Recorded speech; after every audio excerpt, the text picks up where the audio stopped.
ضرب لکم مثلا من انفسکم، وہ تمہارے لیے تمہارے ہی جیوں میں سے، تمہاری اپنی سوچ جو ہے اس کے حوالے سے ایک مثال بیان کرتا ہے۔ هل لکم مما ملکت ایمانکم من شرکاء فیما رزقناکم فانتم فیہ سواء، کیا تمہارے لیے جو تمہارے ملک یمین ہیں، غلام ہیں، لونڈیاں ہیں، کیا وہ شریک بھی بن جاتے ہیں تمہارے اس چیز میں کہ جو ہم نے تمہیں رزق دیا ہے؟ ظاہر بات ہے کہ غلام تو غلام رہے گا، وہ شریک تو نہیں ہوگا، وہ برابر کا حقدار اور اختیار تو نہیں رکھے گا۔ اس جو بھی آقا کا مال ہے اور ملکیت ہے، اس میں اصل اختیار اور تصرف جو ہے آقا کا ہے۔ غلام تو جو بھی اس کو حکم دیا جاتا ہے وہ بجا جاتا ہے۔ فانتم فیہ سواء، کیا یہ ہو سکتا ہے کہ تم اور تمہارے غلام جو ہیں، تمہارے ملک یمین، وہ برابر ہو جائیں اختیار میں، ملکیت میں؟ تخافون کخیفتکم، کیا تم ان کے بارے میں بھی اسی طریقے کی سوچ رکھتے ہو جیسے کہ اپنے بارے میں اندیشے ہوتے ہیں، ایسا نہ ہو جائے، ایسا نہ ہو جائے، اس کا بھی اہتمام کر لیا جائے، اس اندیشے کا بھی سدباب کر لیا جائے؟ کیا جتنی فکر تم اپنے بارے میں کرتے ہو، کیا اتنی ہی فکر اپنے ان غلاموں کے بارے میں بھی کرتے ہو؟ کخیفتکم انفسکم، کیا نگہداشت جو ہے جتنی اپنی کرتے ہو ان کی بھی کرتے ہو؟ کذالک نفصل الآیات لقوم یعقلون، اسی طرح ہم اپنی آیات کو واضح کر رہے ہیں، تفصیل بیان کر رہے ہیں ان لوگوں کے لیے جو عقل سے کام لیں۔ یعنی یہ کہ باقی جتنے بھی ہیں جن کو تم نے چھوٹے معبود مانا ہے، تم خود مانتے ہو چھوٹے معبود ہیں، اللہ بڑا معبود ہے، خالق حقیقی صرف وہ ہے، تو یہ کیسے برابر ہو جائیں گے؟ اور کیسے تم نے یہ سمجھ لیا ہے کہ ان کی سفارش جو ہے وہ بائنڈنگ ہو جائے گی اللہ پر اور یہ تمہیں اللہ کی پکڑ سے بچا لیں گے؟ یہ تم نے جو تصور کیا ہے خود اپنے اوپر قیاس کرو، تو کیا تمہارے غلام جو ہے وہ تمہارے برابر ہو جاتے ہیں؟ تو جو کہ یہ جتنی بھی تم نے گھڑ لی ہیں معبود اپنے، یہ بھی سب مخلوق ہیں، چاہے وہ من گھڑت ہیں تمہارے جن کی کوئی حقیقت ہے ہی نہیں، اور چاہے یہ کہ وہ ملائکہ ہوں یا انبیاء ہوں یا اولیاء اللہ، وہ سب مخلوق ہیں۔ تو اللہ کے لیے تو سب غلام ہیں، تو اللہ کے برابر کیسے ہو جائیں گے؟ بل اتبع الذین ظلموا اہواءہم، حقیقت یہ ہے کہ ان ظالموں نے اپنی خواہشات کی پیروی کی ہے، بغیر علم، بغیر کسی علم کے، بغیر کسی سند کے۔ فمن یہدی من اضل اللہ، تو کون ہے جو ہدایت دے گا اس کو کہ جس کو اللہ نے بھٹکا دیا؟ یعنی اللہ تعالیٰ ان کے ضلالت کا فیصلہ کر چکا ہے کہ ان کی مہر تصدیق اللہ کی طرف سے ثبت ہو چکی ہے۔ وما لہم من ناصرین، اور اب ان کے لیے کوئی مددگار نہیں ہے۔ فاقم وجہک للدین حنیفا، یہ آیات بہت اہم ہیں جو آ رہی ہیں آگے، اور دین کا جو اصل روح ہے اور اس کی یعنی جو جڑ اور بنیاد ہے۔ فاقم وجہک للدین حنیفا، تو قائم رکھو، سیدھا رکھو اپنے چہرے کو اللہ کے دین کی طرف، حنیفا، یکسو ہو کر۔ یہ توحیدی شان ہو کہ میری اطاعت، ان صلاتی و نسکی و محیایا و مماتی للہ رب العالمین، جیسے حضرت ابراہیم نے فرمایا تھا انی وجہت وجہی للذی فطر السماوات والارض حنیفا وما انا من المشرکین۔ اب ہر چہار طرف سے اپنی توجہات کو کاٹ کر ذات باری تعالیٰ پر مرکوز کرو۔ فاقم وجہک للدین حنیفا فطرۃ اللہ التی فطر الناس علیہا، یہی وہ فطرت اللہ ہے جس پر کہ اللہ نے انسانوں کو پیدا کیا ہے۔ انسانوں کی تخلیق اسی پر ہوئی ہے۔ ہر بچہ جو ہے نسل انسانی کا وہ فطرت سلیمہ لے کر آتا ہے، بعد میں اس میں جو گڑبڑ ہوتی ہے اس کے ماحول کی وجہ سے، اس کے والدین جو بھی اس کو سکھا پڑھا دیتے ہیں، جیسا کہ حدیث ہے کل مولود یولد علی الفطرہ، ہر بچہ جو پیدا ہوتا ہے وہ فطرت پر پیدا ہوتا ہے، وہ فطرت اسلام ہے، وہ فطرت اللہ کے دین کی ہے، وہ فطرت اللہ ہے۔ فَأَبَوَاهُ يُهَوِّدَانِهِ أَوْ يُمَجِّسَانِهِ أَوْ يُنَصِّرَانِهِ، یہ تو پھر اس کے ماں باپ ہیں جو اسے یہودی یا نصرانی یا مجوسی بنا دیتے ہیں۔ تو یہاں فرمایا فطرت اللہ التی فطر الناس علیہا، لا تبدیل لخلق اللہ، اللہ کی خلق میں، اللہ کی تخلیق میں کوئی تبدیلی نہیں ہو سکتی۔ ذالک الدین القیم، بس یہی دین ہے قائم رہنے والا سیدھا دین۔ ولکن اکثر الناس لا یعلمون، لیکن اکثر لوگ علم نہیں رکھتے۔ منیبین الیہ، تو فاقم وجہک للدین حنیفا، اسی کے ساتھ کنٹینویشن سمجھیے، منیبین الیہ،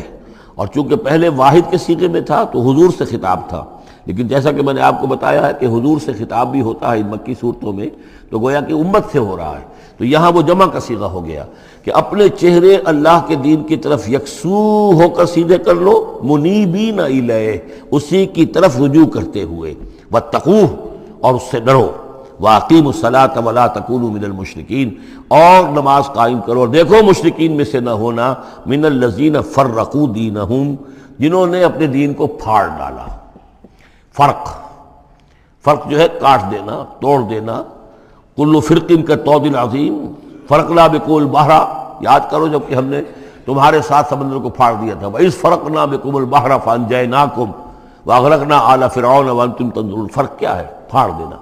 دین کو پھاڑ دینا، توڑ دینے کے معنی کیا ہیں؟ اطاعت ایک حصے میں اللہ کی، ایک حصے میں کسی اور کی، وہ زندگی پھٹ گئی۔ اب یہ زندگی منتشر ہو گئی، اطاعت آپ کی منتشر ہو گئی۔ اطاعت صرف اللہ کی ہو، فَدْعُوهُ مُخْلِصِينَ لَهُ الدِّينَ، پکارو اس کو لیکن اسی کے لیے اپنے دین کو خالص کرتے ہوئے۔ ساری اطاعت اسی کی، یا اس کی اطاعت کے تابع کسی کی اطاعت ہو سکتی ہے، مثلا والد کی اطاعت ہے، والدین کی اطاعت ہے، اساتذہ کی اطاعت ہے، حکمرانوں کی اطاعت ہے، اگر وہ اللہ کی اطاعت کے خلاف نہ ہو، اللہ کی اطاعت کے اندر اندر ہے، کوئی حرج نہیں، جس کی چاہو بات مانو، والدین کی مانو، اساتذہ کی مانو، اپنے پیروں کی مانو، جس کی چاہو مانو، حکام کی مانو، بشرطے کہ اس سے اللہ تعالیٰ کا کوئی حکم نہ ٹوٹتا ہو۔ لا طاعۃ لمخلوق فی معصیۃ الخالق، مخلوق میں سے کسی کی اطاعت نہیں کی جائے گی جس سے خالق کی نافرمانی لازم آتی ہو، بس یہ قانون ہے۔ تو من الذین فرقوا دینہم، کہ جنہوں نے اپنے دین کے ٹکڑے ٹکڑے کر دیے، وکانوا شیعا، اور وہ خود ان کو ایک ایک ٹکڑا لے کر علیحدہ ہو گئے۔ کل حزب بما لدیہم فرحون، اور ان میں سے ہر جماعت جو ہے جو کچھ ان کے پاس ہے اسی پر وہ اترا رہی ہے، اسی کے اوپر مگن ہے، کسی نے کچھ لے لیا ہے دین کا حصہ، کسی نے کوئی دین کا حصہ لے لیا ہے۔ وَإِذَا مَسَّ النَّاسَ ضُرٌّ دَعَوْا رَبَّهُمْ مُنِيبِينَ إِلَيْهِ، اور جب انسانوں کو کوئی تکلیف پہنچتی ہے، سختی پہنچتی ہے، تو وہ پکارتے ہیں اللہ کو، اپنے رب کو، اسی کی جانب رجوع کرتے ہوئے۔ ثُمَّ إِذَا أَذَاقَهُم مِّنْهُ رَحْمَةً، پھر جب اللہ تعالیٰ انہیں اپنی رحمت کا مزہ چکھاتا ہے، إِذَا فَرِيقٌ مِّنْهُم بِرَبِّهِمْ يُشْرِكُونَ، تو ان کی ایک جماعت اور ان کا ایک گروہ جو ہے اپنے رب کے ساتھ شرک کرنے لگتا ہے۔ لِيَكْفُرُوا بِمَا آتَيْنَاكُمْ، تاکہ کفر کریں ان چیزوں کے ساتھ جو ہم نے انہیں دی ہیں، یعنی ہماری دی ہوئی شے ہے، رزق ہماری ہے، لیکن اس کو وہ کفر کے لیے استعمال کر رہے ہیں۔ فتمتعوا، اچھا ٹھیک ہے، جو بھی تمہیں فائدہ اٹھانا اٹھا لو، چند دن کی زندگی ہے، بالآخر تو تمہیں ہمارے پاس آنا ہے، یہ تمہارا طرز عمل جو ہے وہ اسی مہلت کے اندر اندر جو تم چاہو کرو۔ فسوف تعلمون، پھر یہ کہ عنقریب تمہیں معلوم ہو جائے گا کہ اصل حقیقت کیا ہے۔ کلا سوف تعلمون ثم کلا سوف تعلمون، ایک وقت آئے گا جب کہ اصل حقائق جو ہے وہ منکشف ہو جائیں گے۔ ام انزلنا علیہم سلطانا فہو یتکلم بما کانوا بہ یشرکون، کیا ہم نے ان کے اوپر کوئی ایسی سند اتاری ہے جو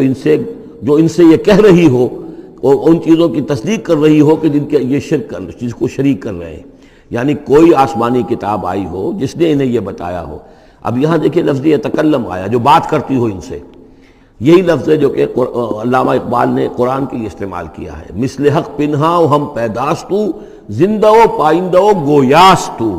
یہ قرآن جو ہے خود کلام کرتا ہے، آپ اس سے گفتگو تو کیجئے، یہ آپ سے کلام کرے گا، آپ سے بات کرے گا۔ تو پوچھا گیا یہ کہ ام انزلنا علیہم سلطانا فہو یتکلم بما کانوا بہ یشرکون، تو کیا ہم نے ان کے اوپر کوئی سند اتاری ہے جو ان سے گفتگو کرتی ہو، جس نے انہیں یہ بتایا ہو کہ یہ شرک کرو، یہ بھی اللہ کے ساتھ شریک ہے، اور یہ بھی اللہ کے ساتھ شریک ہے، اور یہ بھی اللہ کے ساتھ شریک ہے۔ وَإِذَا أَذَقْنَا النَّاسَ رَحْمَةً فَرِحُوا بِهَا، اور جب ہم لوگوں کو اپنی رحمت کا مزہ چکھاتے ہیں تو پھر وہ بڑے اتراتے ہیں، فخر کرتے ہیں، پھولے نہیں سماتے۔ وَإِن تُصِبْهُمْ سَيِّئَةٌ، اور اگر کہیں کوئی تکلیف آ جاتی ہے، مصیبت آ جاتی ہے، بما قدمت ایدیہم، اور وہ آتی بھی ہے ان کے اپنے ہاتھوں کے کرتوتوں کے باعث، جو ان کے ہاتھوں نے آگے بھیجا ہوتا ہے، اذا ہم یقنطون، تو وہ بالکل مایوس ہو جاتے ہیں، ان کی اور آس توڑ کر بیٹھ جاتے ہیں، ان کی کمر ٹوٹ جاتی ہے۔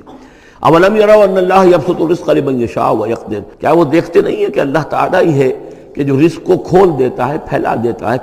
کشادہ کر دیتا ہے جس کے لیے چاہتا ہے، ویقدر، اور ماپ تول کر دینے لگتا ہے، راشننگ کر دیتا ہے، یعنی تھوڑا تھوڑا دیتا ہے جس کو چاہتا ہے۔ ان فی ذلک لآیات لقوم یؤمنون، یقیناً اس میں نشانیاں ہیں ان لوگوں کے لیے جو مانتے ہیں، جو ماننے والے ہیں، جو یقین کرنا چاہیں۔ فآت ذی القربى حقہ، تو اپنے قرابت دار کو اس کا حق ادا کرو،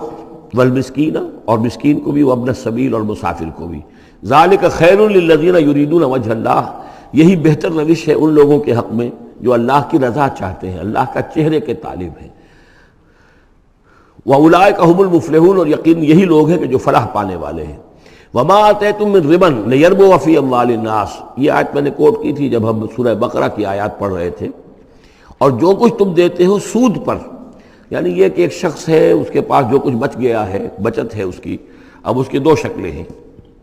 یا تو اس بچت کو وہ اللہ نے جن لوگوں کو کم دیا ہے، جو محتاج ہیں، ان کو دے دے، اللہ کے ہاں اجر و ثواب لے لے،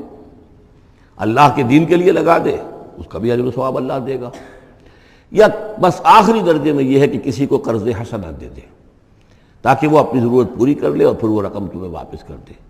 اس سے آگے تم یہ چاہو کہ میں یہ اپنا مال جو ہے کہیں اور انویسٹ کروں، کوئی اور آدمی محنت کرے، اس کی محنت سے جو اس کی محنت سے بڑھوتری ہوگی تو آپ کو بھی اس میں سے حصہ مل جائے، اور اس کی بدترین شکل جو ہے پھر یہ ہے کہ سود کے اوپر رقم دی، اور وہ یہ ہے کہ آپ اس میں سے بغیر اس کے کہ آپ کوئی محنت کر رہے ہوں یا کوئی مشقت کر رہے ہوں، اس کی جو ہے آپ کو، جس کو نفع کہہ رہے ہیں آج کل، وہ سود آپ کو ملتا چلا جائے۔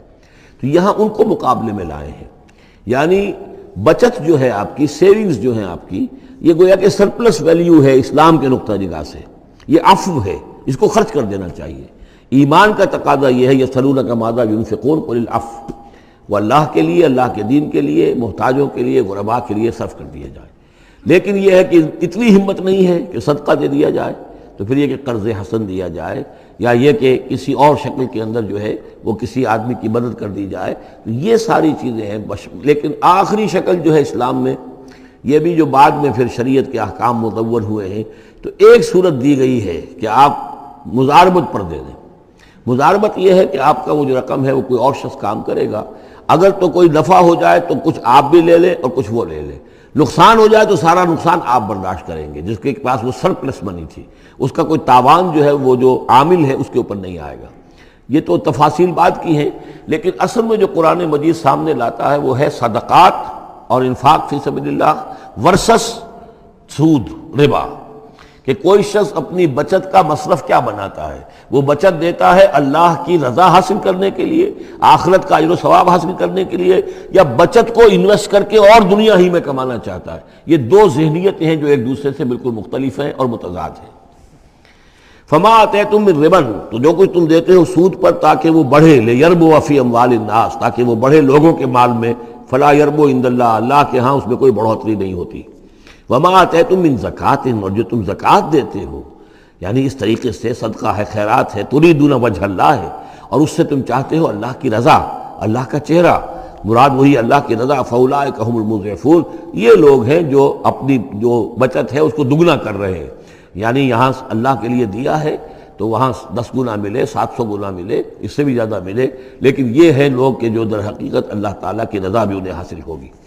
اللہ الذی خلقکم ثم رزقکم ثم یمیتکم ثم یحییکم، اللہ ہی ہے جس نے تمہیں پیدا کیا، پھر تمہیں رزق دیا، پھر وہ تمہیں مارے گا، پھر وہ تمہیں زندہ کرے گا۔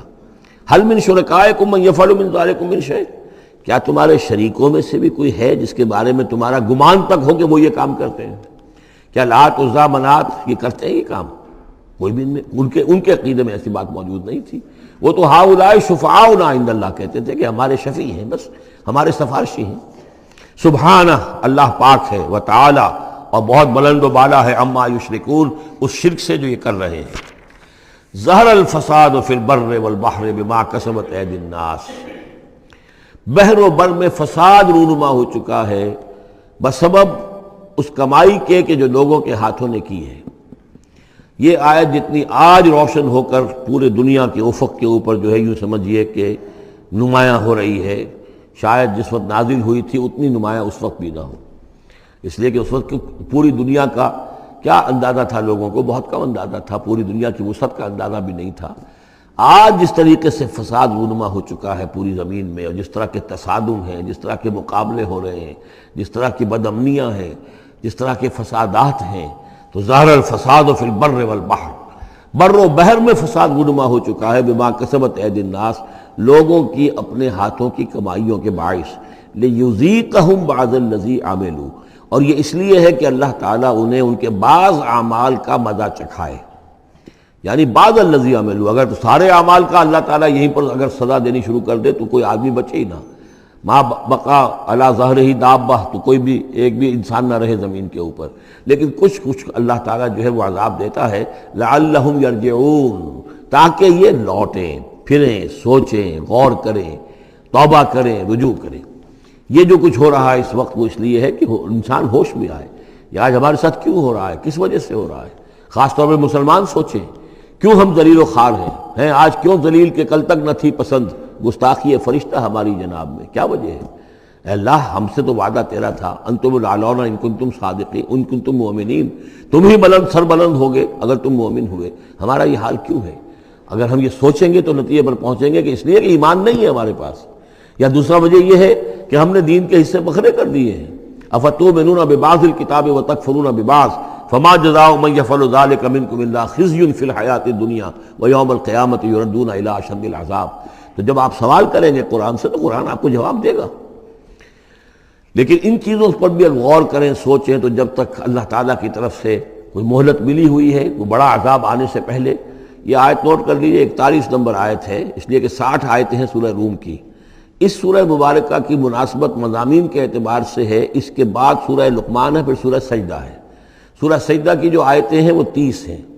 اور 21ویں آیت اس کی جو ہے اس کے لگ بھگ ہے، جب ہم پڑھیں گے تو ان کے اندر مناسبت محسوس ہوگی۔ ان 4 صورتوں میں ایک عجیب بات ہے کہ یہ پہلی صورت سورہ عنکبوت، اس کے مضامین کی مناسبت جوڑا اس کا جو وہ تیسری صورت ہے سورہ لقمان، اور دوسری صورت یہ سورہ روم، اس کا جوڑا جو ہے وہ سورہ سجدہ ہے۔ ان کے مضامین کی مناسبت اس اعتبار سے، اور چاروں نے مل کر ایک سب گروپ کی شکل اختیار کی ہے، جیسے وہ 4 تھیں جو اس سے پہلے ہم پڑھ چکے ہیں۔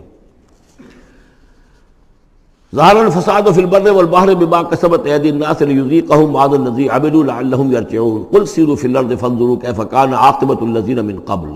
کہیے ان سے زمین میں گھومو پھرو اور دیکھو کیسا انجام ہوا ان کا جو تم سے پہلے تھے۔ کان اکثرہم مشرکین، ان کی اکثریت مشرکوں پر مشتمل تھی۔ فاقم وجہک للدین القیم، دوبارہ اپنے چہرے کو سیدھا رکھو دین قیم کی طرف، اللہ کے دین کی طرف، من قبل ان یاتی یوم لا مرد لہ من اللہ، اس سے پہلے کہ وہ دن آ جائے کہ جسے پھر اللہ کی طرف سے لوٹانے والا کوئی نہیں ہوگا، یعنی اس سے پہلے کہ وہ دن آ جائے اللہ کے حکم سے کہ جس کو لوٹانے والا کوئی نہیں ہوگا۔ یومئذ یصدعون، اس دن یہ تقسیم ہو جائیں گے، پھٹ جائیں گے، علیحدہ علیحدہ ہو جائیں گے۔ کس طرح ہو جائیں گے؟ کیا پولرائزیشن ہوگی؟ من کفر فعلیہ کفرہ، جس نے کفر کیا ہوگا اس کے کفر کا سارا وبال اسی پر آئے گا۔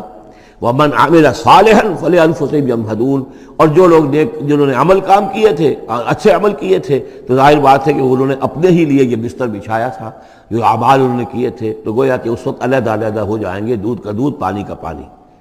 لیجزی الذین آمنوا وعملوا الصالحات من فضلہ، تاکہ اللہ تعالیٰ بدلہ دے اہل ایمان کو جنہوں نے نیک عمل کیے تھے اپنے فضل سے۔ انہ لا یحب الکافرین، یقیناً وہ کافروں کو پسند نہیں کرتا۔